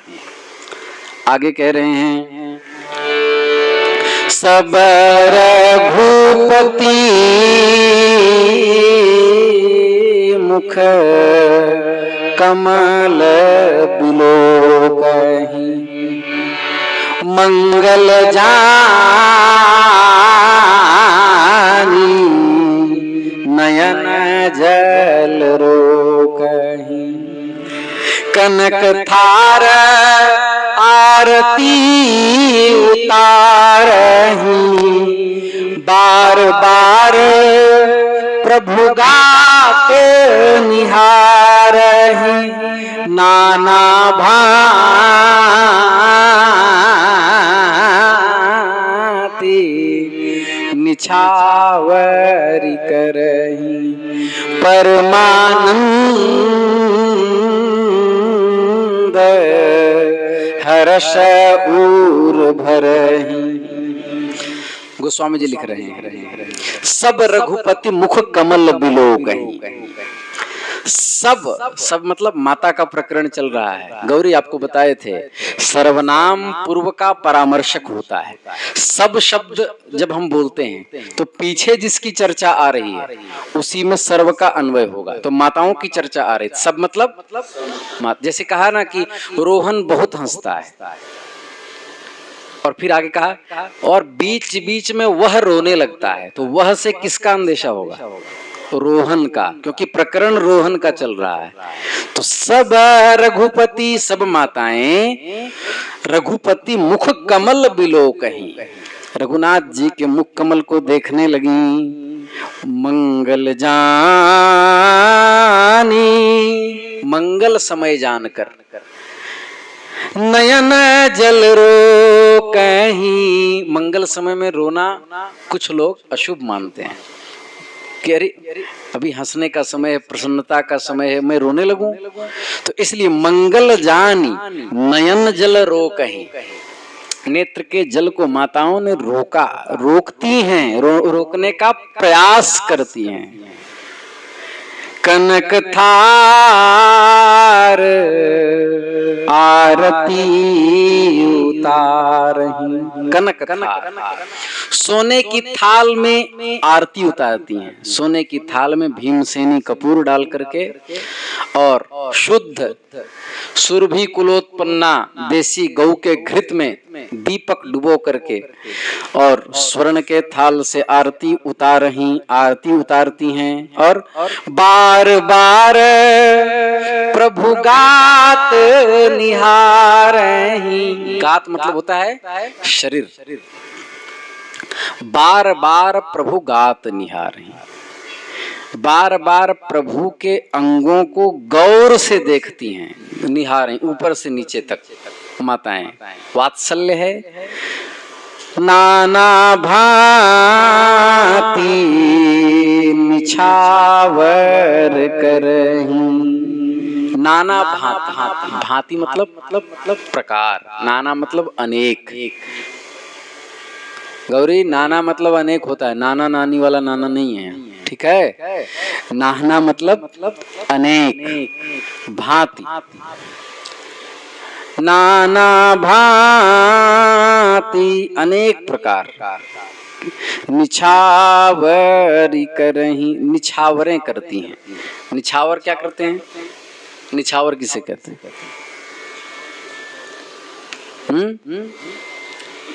कुछ खोल करके ऐसे करके ही कुछ पहने हो और दान में दे देना। परमानंद हर्ष उर भरहीं, परमानंद तथा हर्ष हृदय में भर रहा है, प्रसन्नता से हृदय खिल उठा है। अब यहाँ पर देखिए, सब रघुपति मुख कमल बिलो कहीं, मुख देखना वात्सल्य रस के भाव से है, मुख माताएं देखती हैं। अच्छा एक बात देखना, आप कितना मोटे हो जाओ लेकिन अपने माता जी के नजर में मोटे नहीं रहोगे। कभी घर जाओ तो कहेंगे बहुत दुबला गए महाराज जी, आप बहुत दुबले पतले हो गए हैं। तो पीछे कहा जननी न सादर बदन निहारे और भूपति संग द्वार पग धारे। फिर कहा है पीछे तीसरे कांड में, तीसरा कांड कौन सा है? अरण्य कांड के 52वें दोहे के ऊपर जो छठा चौपाई है उसमें देखिए, उसमें कहा सादर सुंदर बदन निहारी, बोले मधुर बचन में है तारी। सादर सुंदर बदन निहारी, ठीक है। तो मंगल समय में एक तो माताएं देख रही हैं, वात्सल्य रस प्रकट हुआ। मंगल समय में अश्रुपात करना अमंगल है, इसी से नेत्रों का जल रोकती हैं। श्री राम जी को देखकर माताओं के नेत्रों से जल आता है, उसी को रोकते हैं, ठीक है। अब देखिए, या ऐसे कहो कि रघुपति मुख कमल का अवलोकन मंगल है, ऐसा जानकर नेत्रों से जल गिरने नहीं देती, क्योंकि अश्रुपात यदि होगा तो रघुनाथ जी और नेत्र के बीच में वो जल बाधा बन जाएगी, देखने में दृष्टि बाधित होगी। इसलिए आंसुओं को रोका कि कहीं अश्रु आकर के हमारे दर्शन के बीच में बाधा उत्पन्न न करे। आप जब श्रीमद् भागवत में गोपियों ने कहा है, हे विधाता तुम बहुत धूर्त हो, ब्रह्मा जी को कह रही हैं गोपियों ने, बोले तुम्हारी धूर्तता की पराकाष्ठा है। बोले क्या? बोले तुमने मनुष्य तो बनाए पर ये पलक क्यों बनाए? क्योंकि ये पलक श्री कृष्ण को निर्निमेष नहीं देखने देते, बीच बीच में झपक पड़ते हैं, जिसके कारण से दृष्टि बाधित होती है। इसलिए तुम वास्तविक में धूर्त हो। ये गोपियों ने डांट लगाई कि आंख बनाए पलक नहीं बनाना था। अब गोपियों, वो भोली गोपियों को कौन समझाए कि यदि पलक न बनाए तो आंखें चली जाएंगी, क्योंकि पलक अश्रु का निर्माण करते हैं।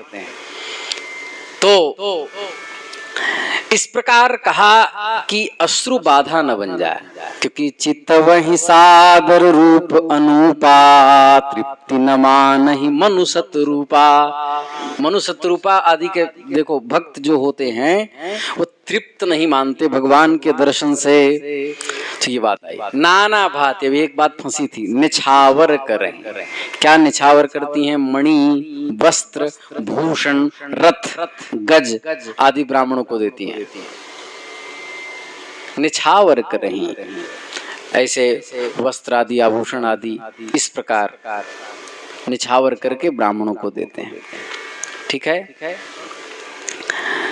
तो इसके बारे में कहा है बालकांड में 100 बालकांड के 349वें दोहे के ऊपर देखिए। करही आरती बारही बारा, प्रेम प्रमोद कहे को पारा, भूषण मणि पट नाना जाति, करही निछावर अगणित भांति, नाना भांति निछावर करही। उत्तरकांड। परमानंद हर्षि उर्भरहि, मणि, वस्त्र, भूषण, रथ, हाथी, घोड़े सब दान किए, निछावर किया। रघुनाथ जी इतने दिन के बाद आए हैं, दान किया। और परमानंद और हर्ष दो पंक्ति का प्रयोग गोस्वामी जी ने किया है। परमानंद और हर्ष ये दोनों समानार्थक शब्द हैं, क्योंकि परम आनंद होगा वो हर्षित होगा। तो प्रभु के शरीर के दर्शन से परमानंद हुआ और आरती तथा निछावर करने में हर्ष हो रहा है। तो यहाँ परमानंद की ही वीप्सा है, माने परमानंद को ही डबल रूप में कहा गया। विस्मये कोपे चैवम हर्षे दैन्ये वधारणे, प्रसादे चानुकंपायाम पुनरुक्तिर्न दुष्यते। किसी ने प्रश्न किया कि गोस्वामी जी के काव्य में दोष तो नहीं, क्योंकि वीप्सा दोष माना गया है, एक ही चीज को दो बार कहना।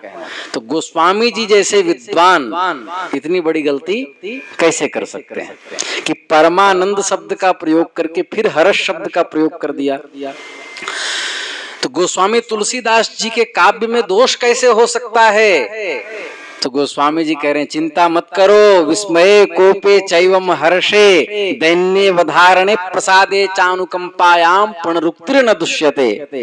विस्मय शब्द का यदि प्रयोग करना हो, क्रोध में कोई शब्द प्रयोग करना हो, हर्ष में कोई शब्द प्रयोग करना हो, प्रसन्नता में कोई शब्द प्रयोग करना हो, अनुकंपा में कोई शब्द प्रयोग करना, काव्य के नियम से वहां पर दोष नहीं लगता, पुनरुक्ति दोष नहीं होता। तो हमने भी उसी नियम का पालन किया है।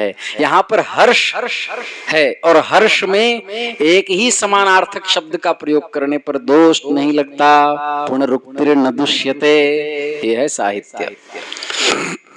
आगे कह रहे हैं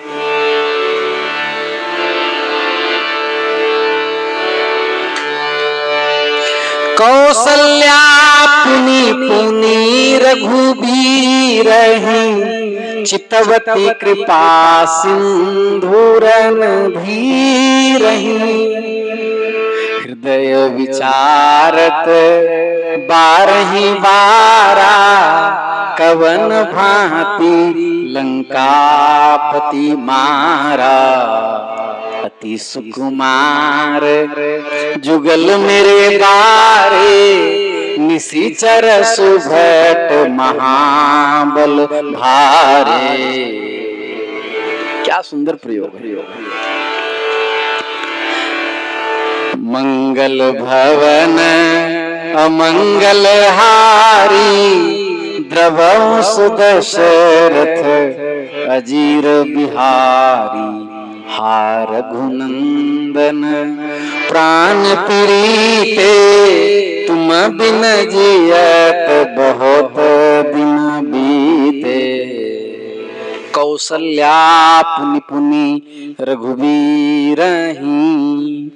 श्री कौसल्या बारंबार गर्भ से प्रकट उन्होंने ही किया है। भगवती कौसल्या किस कोटि की तपस्विनी है कि अखिल कोटि ब्रह्मांड नायक जगदाधार जगदात्मा जगदधिकरण परमात्मा भक्तवांछा कल्पतरु भगवान श्री हरि को अपने गर्भ से प्रकट किया। कोई साधारण स्त्री भगवती कौसल्या नहीं है। और फिर उनके पुत्र आज सामने हैं 14 वर्षों के बाद। सरस्वती के लेखनी में भी ताकत नहीं कि ये दोनों की उस दशा का वर्णन कर पाए। वो उस समय स्थिति है। सरस्वती ने कलम तोड़ दिया कि मैं ये नहीं लिख पाऊंगी। ऐसी दशा है। श्री कौसल्या जी बार बार रघुबीर दया सागर रणधीर, पुनि पुनि रघुबीर ही, चितवती कृपा सिंधु रणधीर ही। रण में कौशल दिखाने वाले युद्ध सम्राट कृपा सिंधु रघुबीर को बार बार चितवती देखती हैं। अच्छा, चितवन चितवती और बिलो की दोनों में अंतर है।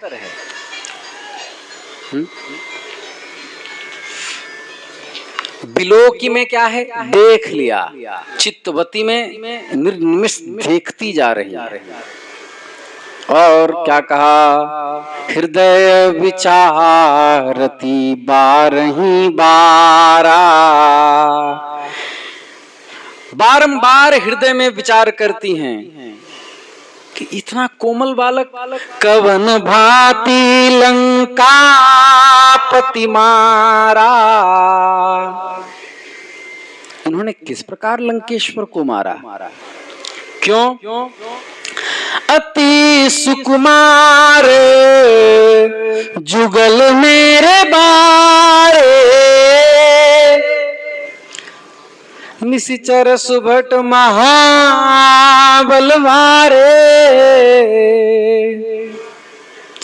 मेरे दोनों बालक अत्यंत कोमल हैं, अति सुकुमार और जुगल मतलब दोनों मेरे बारे। बारे शब्द का अर्थ है बालक। मेरे ये दोनों बालक अत्यंत सुकोमल हैं। निशिचर और राक्षस। निशिचर, निशि मतलब होता है रात्रि और चर मतलब रात्रि में विचरण करने वाला। राक्षसों की शक्ति रात्रि में दुगुनी हो जाती है। राक्षस कोई गलत शब्द नहीं है, कई लोग भ्रमित होते हैं। प्रहलाद जी भी राक्षस ही तो हैं, राक्षस कुल में ही तो हैं। राक्षस शब्द गलत नहीं है, राक्षसों में कुछ दुष्ट हुए हैं, क्योंकि सब तो महर्षियों के ही संतान हैं। ये ध्यान दीजिएगा, बहुत लोगों को पता नहीं है। राक्षस कोई गलत शब्द नहीं है। प्रहलाद जी को कई जगह प्रयोग किया राक्षस राज, राजा बलि। हाँ, तो यहाँ कहा कि निशिचर, निशायाम चरती थी, या निशि शब्द निशा के अर्थ में, रात्रि में चरने वाले राक्षस। कहाँ वो राक्षस? सुभट। सुभट सुष्ठु भट्ट मतलब महान बलवान योद्धा और भारी होते हैं, और मेरा पुत्र इतना सुकोमल, कवन भांति लंकापति मारा। किस प्रकार रावण का वध इसने किया होगा, संदेह हो गया। भगवान को जितनी प्रसन्नता संपूर्ण जीवों पर दया करने से होती है, उतनी ही प्रसन्नता नाना प्रकार के कामना रखने वाले देवताओं के द्वारा भांति भांति के सामग्रियों से पूजन करने पर भी नहीं होती। श्रीमद् भागवत के तृतीय स्कंद के 9वें अध्याय का 12वां श्लोक यदि देखें तो वहां पर कहा,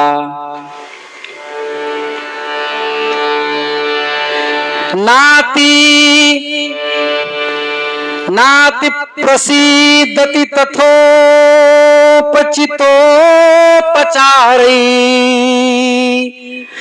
रराधितः सुरगणैर्हृदि बद्ध कामैः। श्रीमद् भागवत लाओ, आगे का श्लोक भूल गया। देखो हम भी बूढ़े हो गए, अब श्लोक भूलने लगा है। तीसरे अध्याय के तीसरे स्कंद के 9वें अध्याय का 12वां श्लोक।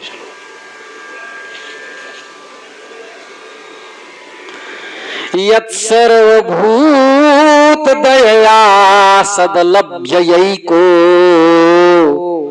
नाना जनेष्वहितः सुहृदंतरात्मा।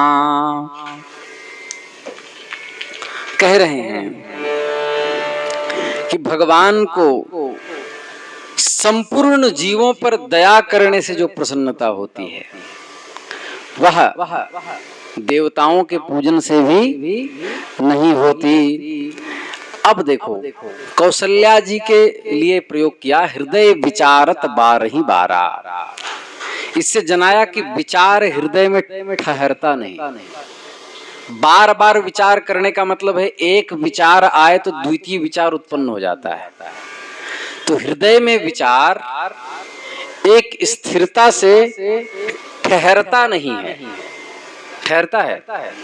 तो हृदय विचारत बारही बारा का मतलब क्या हुआ कि भगवती कौशल्या बार बार विचार कर रही हैं, क्योंकि एक विचार करती हैं तो वो तत्क्षण नष्ट होता है, फिर द्वितीय विचार करती हैं, तो बार बार विचार कर रही हैं। कवन भांति लंकापति मारा, किस भांति इन्होंने लंकापति का वध किया होगा। जब ताड़का मारीच सुबाहु को मारा, धनुष तोड़ा, परशुराम जी को जीता, तब कौशल्या जी के हृदय में यह विचार आया कि ये सब बातें विश्वामित्र मुनि की कृपा से हो गई। ठीक है, क्योंकि सकल अमानुष कर्म तुम्हारे, केवल कौशिक कृपा सुधारे। ये बात आई है। लेकिन यहाँ पर क्या है, साथ में कोई ऋषि नहीं। रावण वध में सब निर्णय ठाकुर जी को लेना था, जो कि हनुमान जी भी उन्हीं से पूछ के करते थे। तो कवन भांति कहने का भाव यह है कि कोई भांति मन में निश्चित नहीं होती कि इस भांति राम जी ने रावण को मारा होगा, क्योंकि अत्यंत सुकोमल है। राघव नयन तोरे कोमल चरण, कहीं कंकड़िया ना लग जाए। और आया है ग्रंथों में कि जब पुष्पक विमान से उतरे भगवान, तो अयोध्या वासियों ने स्वागत में गुलाब के अत्यंत कोमल कोमल पुष्प बिछा दिए थे। रघुनाथ जी जब चलने लगे तो मुख से आह की आवाज निकलने लगी और नेत्रों से अश्रु बह रहे थे। माँ ने पूछा, बेटा कोई पीड़ा है क्या? बोले, ये पंखुड़ियां हमें कष्ट दे रही है, पाँव में चुभ रही है। अर्थात गुलाब पुष्प भी जिनके चरण में चुभता हो, वो भगवान कितने कोमल होंगे। गोपियों ने कहा है श्री कृष्ण से श्रीमद् भागवत में, हे श्री कृष्ण, जब श्री कृष्ण ने वक्षस्थल पर अपने चरण पधराए, बोले मेरे वक्षस्थल बहुत कठोर हैं, तुम्हारे चरण बहुत कोमल हैं, कहीं उसमें आघात न लग जाए। ये साहित्य है महर्षि व्यास का। कितने कोमल भगवान हैं। तो इसलिए कवन भांति लंकापति मारा, त्रिदशैः अपि दुर्धर्षाम लंकाम नाम महापुरी, जानत परम दुर्ग अति लंका। तो उस लंका के पति को कैसे मारा, जहां पर एक परिंदा भी बिना लंकेश की आज्ञा के पर नहीं मार सकता, उसके गढ़ में घुसकर उसका वध कैसे किया होगा इन्होंने। माँ है चित्तवती कृपा सिंधुर नदी रही। अब इसमें देखिए, श्री भरत जी से सुन चुकी हैं कि रावणादि का वध किया, अर्थात रणधीर होकर सुना कि रणधीर हैं ये। अतः उनके अंगों को देखती कि किसी अंग में तो ये कठोरता दिखाई देती नहीं कि रण के सम्राट हों। एक एक अंग इनके इतने सुकोमल हैं। अच्छा ध्यान देना, रघुनाथ जी के अंग सुकोमल माता जी की दृष्टि में है, लेकिन रघुनाथ जी सुकोमल के साथ साथ क्षत्रियोचित लक्षणों से युक्त हैं। प्रत्यंचा की रगड़ जो है वह कंधे पे दाग बनाई हुई है। क्षत्रिय जो उस समय के माने जाते थे, तो अस्त्र शस्त्र रखने के कारण उनके कंधे पे एक विशिष्ट आकार बना हुआ होता था। रावण कहता है, ध्यान से सुनना, न्यक्कारो ह्ययमेव मे यदरयस्तत्राप्यसौ तापसः सोप्यत्रैव निहन्ति राक्षसकुलं जीवत्यहो रावण दिग्दिग्छक्रजितं प्रबोधितवता किं कुंभकर्णेन वा स्वर्गग्रामटिका विलुण्ठन वृथोच्छुन्नैः किमेभिर्भुजैः। साहित्य दर्पण में ये बात आई। न्यक्कारो, धिक्कार है मुझे, रावण कहता है, हेयमेव मे यदरयस्तत्राप्यसौ तापस। एक तो ये मेरा शत्रु, दो वनवासी, ऊपर से तपस्वी, और सोप्यत्रैव निहन्ति राक्षस कुलम, वो भी मेरे घर में घुस करके और मेरी सेना को समाप्त कर रहा है। जीवत्य हो रावण, वो भी रावण के जीते जी। फिर कह रहा है कि दिग्दिक्षक्रजितम प्रबोधितवता, शक्रजित इंद्रजित को भी धिक्कार है और उठाए गए कुंभकर्ण को भी धिक्कार है। प्रबोधितवता किम कुंभकर्णेन वा स्वर्गग्रामटिका विलुण्ठन भृथोच्छुन्नैः किमेभिर्भुजे। और स्वर्ग जैसे गांव को, स्वर्ग को क्या कह रहा है, गांव, स्वर्ग जैसे गांव को तोड़ फोड़ करने वाले इन बाजुओं को भी धिक्कार है। वो रावण जिनके बारे में सुभाषित रत्न भांडागार में लिखा है। क्या श्लोक बताओ। वहां लिखा है कि ब्रह्मा जी वेद सुनाने जाते थे रावण को, नारद जी संकीर्तन करते थे, और इंद्र बृहस्पति आदि जाकर के वहां व्याकरण आदि का शास्त्रार्थ करते थे, और रावण सबको पुरस्कृत करता था। अब सोचो रावण का कितना पराक्रम होगा। रावण सबको पुरस्कार दिया करता था।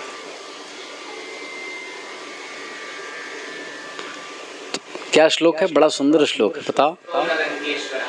स्वस्थो न लंकेश्वर, क्या है,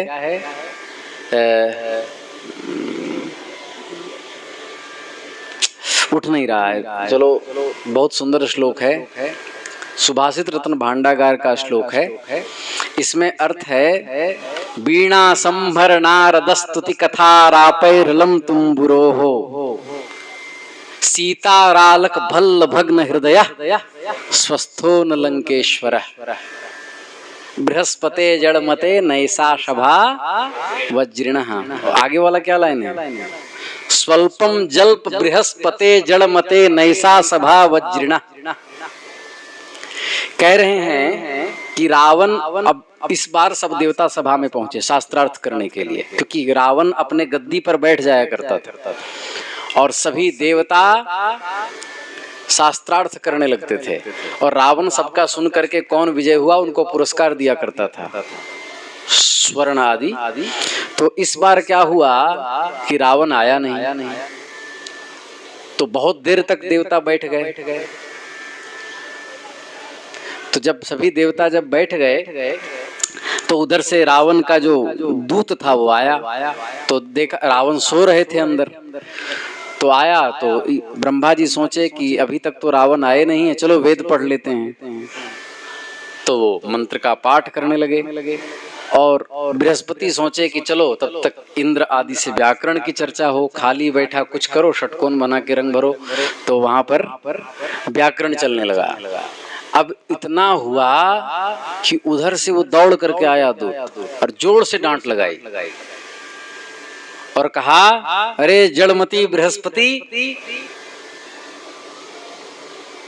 तुम्हें यही स्थान मिला था हल्ला करने के लिए। नैषा सभा वज्रिण, ये इंद्र का सभा नहीं है, ये रावण का सभा है, बाहर जाकर के पढ़ो। तब तक नारद जी नारायण नारायण कर रहे थे। बोले वीणा संभर नारद स्तुति कथा रापैरलम तुम्बुरो हो। अपना ये तंबूरा जो है ना लेकर के बाहर जाइए, यहाँ पर हल्ला मत कीजिए। नारद जी को भी डांट लगा दी उस दूत ने। बोले वीणा संभर नारद स्तुति कथा रापैरलम तुम्बुरो।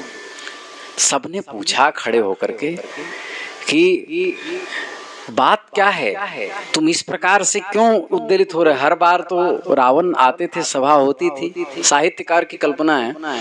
तो कहा, सीता रालक भल्ल भग्न हृदय स्वस्थो न लंकेश्वर। जानकी जी के मांग में सिंदूर देखने के कारण हृदय भग्न हुआ है रावण का, और तब से वो रुग्ण चल रहे हैं, लंकेश स्वस्थ नहीं है, और तुम लोग यहाँ उत्सव मना रहे हो। ये रावण का पराक्रम था। तो उस रावण को कवन भांति लंका पति मारा। कहते हैं कि वो ग्रह गोचर सब वहां पानी भरते थे। तो इस प्रकार शनि को भी बांध के रखा था उसने। यहाँ तक लिखा है वाल्मीकि रामायण में कि जब वो गरज करके विराट रूप बना करके जब युद्ध भूमि में आता था तो उसके मूंछ से टकरा करके ग्रह इधर उधर हो जाते थे। हाँ, चलत दसान डोलत अवनी। तो इस प्रकार कैसे मारा, अति सुकुमाल जुगल मेरे बारे। तो कह रहे हैं आगे,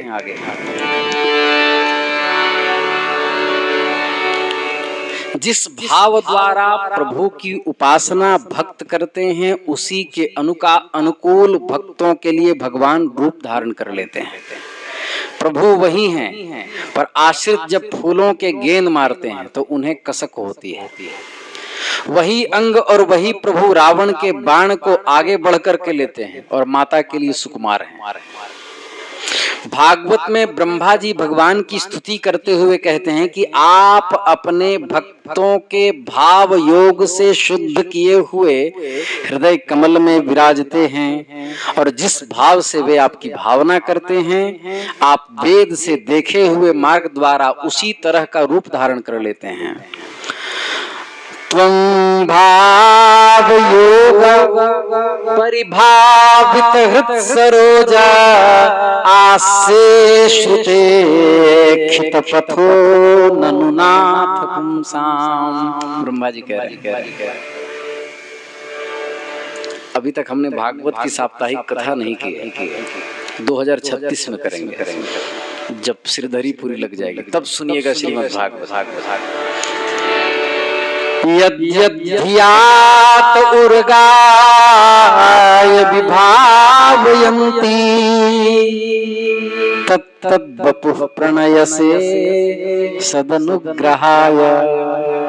जो जैसा भाव रखता है उसी प्रकार भगवान व्यवहार करने लगते हैं। जाकी रही भावना जैसी, प्रभु मूर्ति देखी दीन पैसी। आगे दोहा आ रहा है, लक्ष्मण अरु सीता सहिता, प्रभु ही बिलोकति मातु, परमानंद मगन मन, पुनः पुनि पुलकित गात। श्री लक्ष्मण और श्री सीता सहित प्रभु श्री रामचंद्र जी को कौशल्या जी देखती हैं। परमानंद मगन मन, उनका मन परमानंद में डूबा हुआ है। और पुनि पुनि पुलकित गात, शरीर, गात मतलब शरीर, शरीर बार बार पुलकित हो रहा है। इस प्रकार भाव कहे आगे का पाठ कल चलेगा, तो चौपाई का पाठ कर लें।